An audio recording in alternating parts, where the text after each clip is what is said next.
Thatcher and San Juan. Yeah, 14. Fasten your seatbelts. The problem solvers are taking you on a white-knuckle ride. We're in the back seat of a Detroit police car, speeding to an active crime scene. It's a crime you may not hear much about, but it's eating away at our city and causing good people to move out. I'm talking about home invasion, also known as burglary or B&E. We're headed to a house near 6 Mile in Livernois. A neighbor on the line with 911 says the burglars are still in the house. The question is, can we get there in time? This house right here. Did you hear good?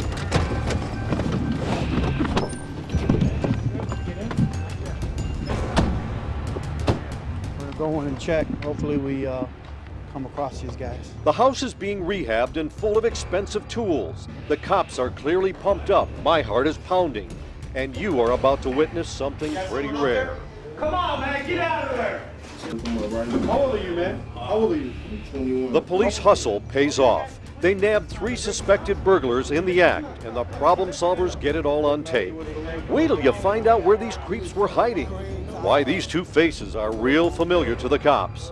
I'll come back to this later and show you the drama when police find these guys and wrestle them to the floor. Right now, let me explain how the problem solvers wound up in the back of that police car. A couple weeks ago, one of my police sources told me home invasions are off the hook in Detroit. He said police are working hard to do their part, but they're being torpedoed by the revolving door in Detroit's criminal justice system. As fast as they arrest these home invaders, they're back out on the street, breaking into homes again. I went to work to expose this revolving door justice. I hooked up with an elite group of cops in the city's 12th precinct, where home invasions are the #1 crime problem. These guys from the Special Operations Unit and the newly formed Home Invasion Task Force have a dual mission.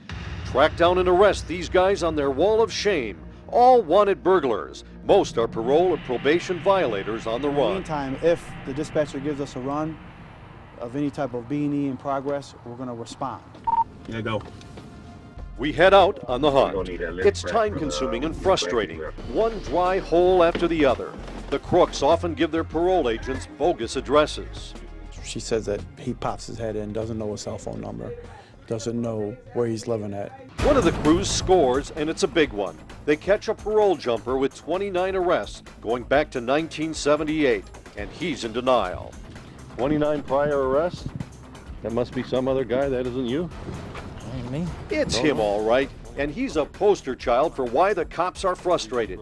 He was convicted of burglary in 2008, and the judge gave him 2 years probation, even though he's been committing crimes for 2 decades. Then he stopped reporting to probation. How does that make you guys feel as cops when you work that hard and you see that they're just in and out, in and out? It bothers us, but we got to continue to do our job. It's serious business. You respond to it, but you're dealing with the same crook day in and day out. I mean, something's wrong with that equation. Something's wrong, all right, because burglars often make a career out of it, committing hundreds of break-ins. They have to survive, and this is how they survive, breaking into people's homes. And it does untold damage to the city. You'll never understand how it feels to have your home invaded till it happens to you.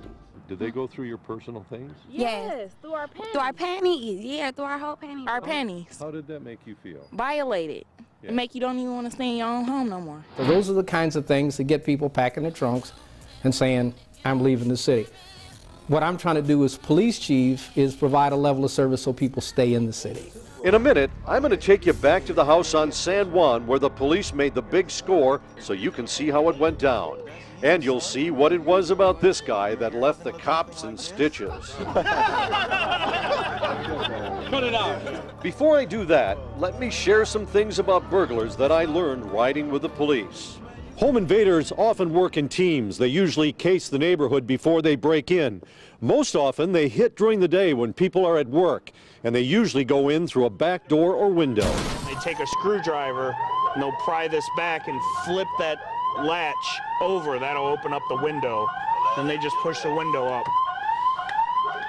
And this is probably the screwdriver that they use to do that. Burglars don't like alarms with outside sirens. If they get in, they usually won't stay long. And extra security on the back doors and windows helps.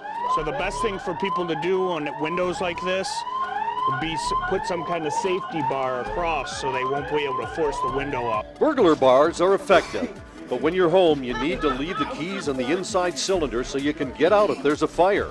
That's what the woman at this house did. They were able to stick their hand in, turn that, and then turn around and just kick the door in. An elderly woman was all alone inside, and there could have been real trouble if it hadn't been for this neighbor who spotted them and called 911. And when he saw me, he started running. And which way he went, I don't know. Because I'm still Scares you. Scary, yeah. She's rattled, but believe it or not, she's what burglars fear the most. Neighbors who pay attention and are willing to call the police. These guys are territorial. This is an area they're working. This guy's house today, if you don't call, go to the store tomorrow, it may be you. I think San Juan Thatcher. All right, we'll head that way. And that takes me back to the white-knuckle ride that bagged the three bad guys.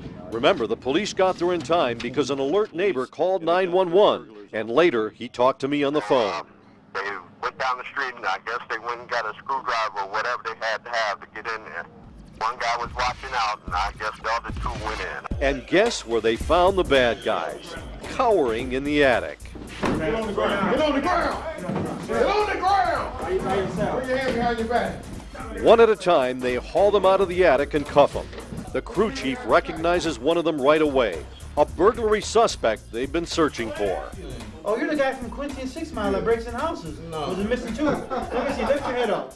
Lift your head up. Let me see your teeth. Oh, yeah. You recognize this guy? Known beanie man in there. He is. One of the other guys is wearing gloves.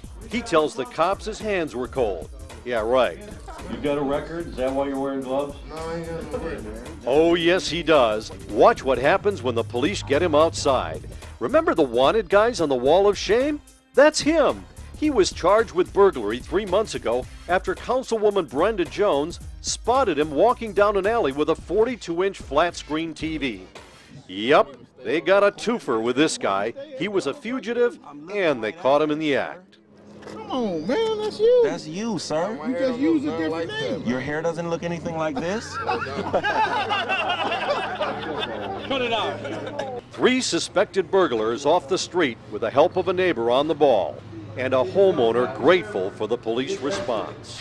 From the things I've heard in the past, I mean, this really seems like a great improvement on police service, and I'm pretty grateful that the effort is being made.